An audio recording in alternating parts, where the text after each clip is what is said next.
Bonjour, chers amis, frères et sœurs.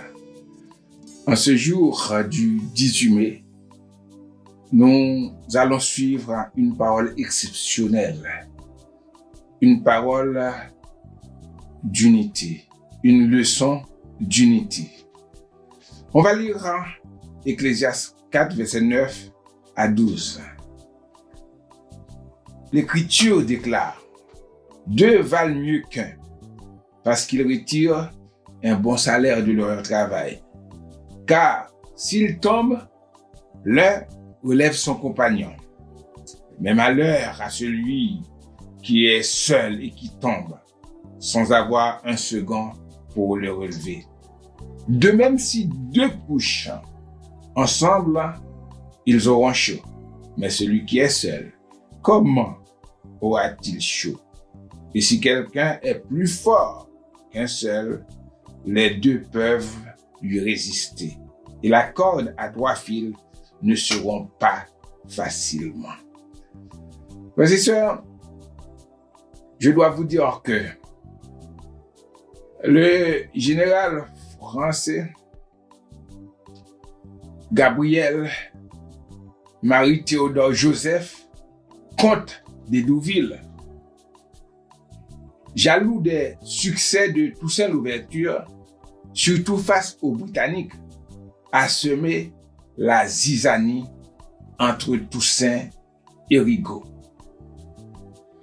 En 1798, ce qui occasionne la division entre les deux généraux domingois et qui a entraîné au cours de l'année 1799 une guerre sanglante entre ces deux hommes, appelée la guerre des couteaux, connue sous le nom de la guerre du Sud, vue comme un conflit de castes, noirs et mulâtres symbolisés par Toussaint et Rigaud.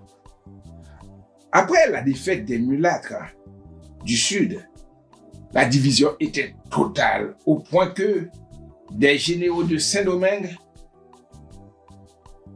s'étaient alliés à l'expédition française en 1801 qui devait soumettre Toussaint et rétablir l'esclavage. Mais Pétion, ayant aperçu la stratégie et l'intuition de Napoléon, qui consiste à rétablir l'esclavage après l'arrestation, l'enlèvement et la déportation de Toussaint Louverture en France, en octobre 1802, se sont ralliés, lui et Dessalines, pour combattre l'ennemi commun, l'ennemi de la liberté.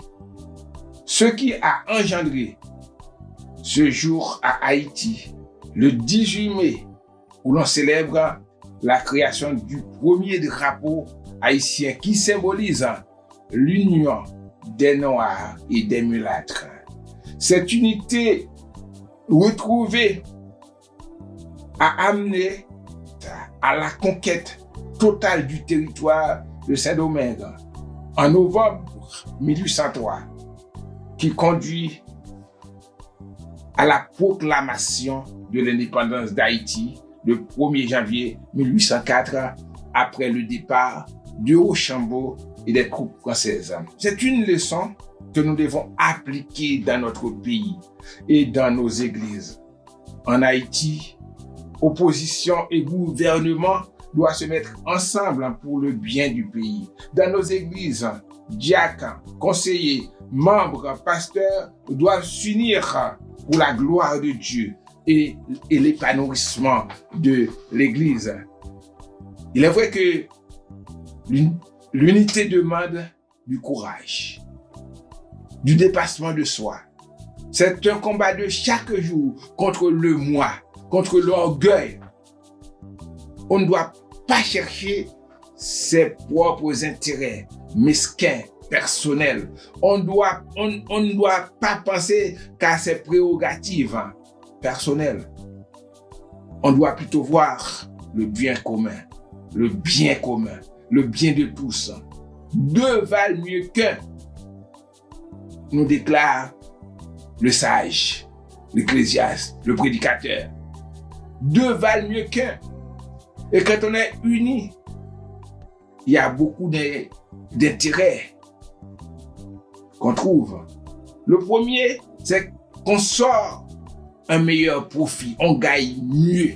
On gagne mieux quand on est unis. Quand on est unis, deuxièmement, on est plus fort. Si un tombe, l'autre élève l'autre. Et on peut facilement couper la corde à un fil. Et quand on est unis, il y a plus de confort. On a chaud quand on couche ensemble. Mais si on est tout seul, on a froid dans son lit. Unis, nous sommes plus forts. Et mieux même. Mais nous ne devons pas nous unir dans n'importe quelle condition. Nous ne devons pas nous unir dans la haine, dans la division, dans la méchanceté, dans la cruauté, dans le kidnapping, et j'en passe.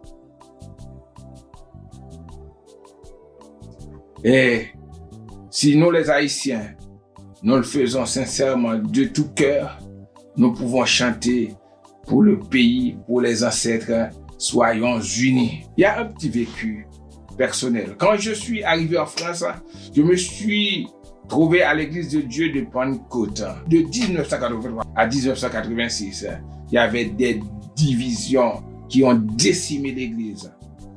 Cependant, en 1986, Dieu m'a placé aux côtés du feu évêque Jean-Yves Mars. L'église n'a pas cessé de progresser, de prospérer, au point qu'il y a maintenant 4 assemblées en France qui œuvrent ensemble. Et nous avons, par la grâce de Dieu, acquis deux locaux. Parce que on était unis. On était unis. Maintenant, 4 assemblées qui œuvrent ensemble. Frères et sœurs, pour vivre notre communion et célébrer la gloire de Dieu, la gloire de celui qui nous aime. C'est après beaucoup de luttes et nous luttons encore pour chanter en harmonie, à l'unisson, à qu'il est beau de voir des frères de même amour unis entre eux. Haïtiens, frères et sœurs, en Haïti, de la diaspora, soyons unis. Soyons unis dans l'Église pour le bien de notre peuple et pour la gloire de notre Dieu. Que Dieu vous bénisse.